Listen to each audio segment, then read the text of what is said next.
Alright, yan mga random, magandang umaga. Sobrang late na tayo. Kasi pagdating dito, may nag-order pa sa atin biglaan lang kasi nagmamadali din.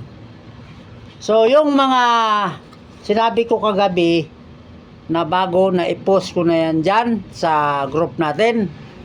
So, mamaya, mag-live tayo mamaya at ipapakita. Hindi ko na to isinama doon sa group natin kasi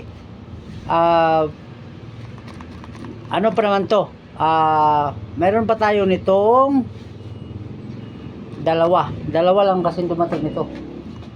Hindi ko to na isama doon sa group natin ha. Ito o dalawa lang ito. So yung mga bago,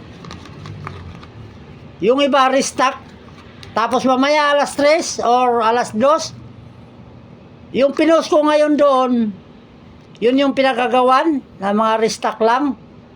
May post akong bago mamaya mga 3. Basta mamaya may live tayo mga 5:30 or 5. Ipapakita ko na yun. So kayo mga members dyan, 2 or 3 ipopost ko mamaya yung first time na dumating dito sa shop.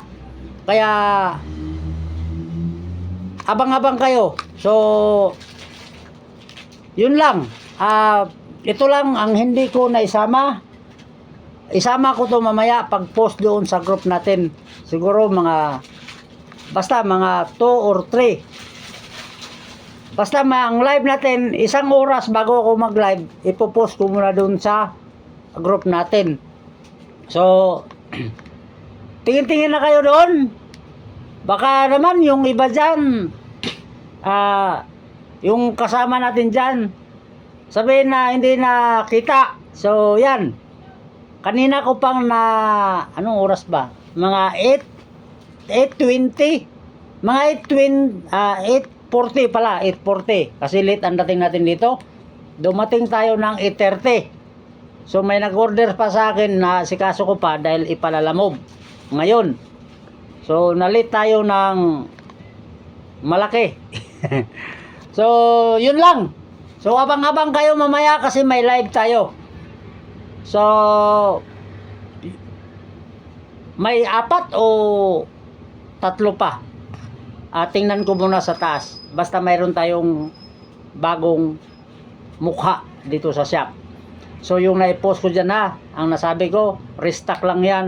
Yun yung malaki ang kulang nung nakaraan. So, ito lang ang hindi na-post. So, yun lang. Alright, yan mga random. Maraming salamat sa pagsilip. Bye-bye!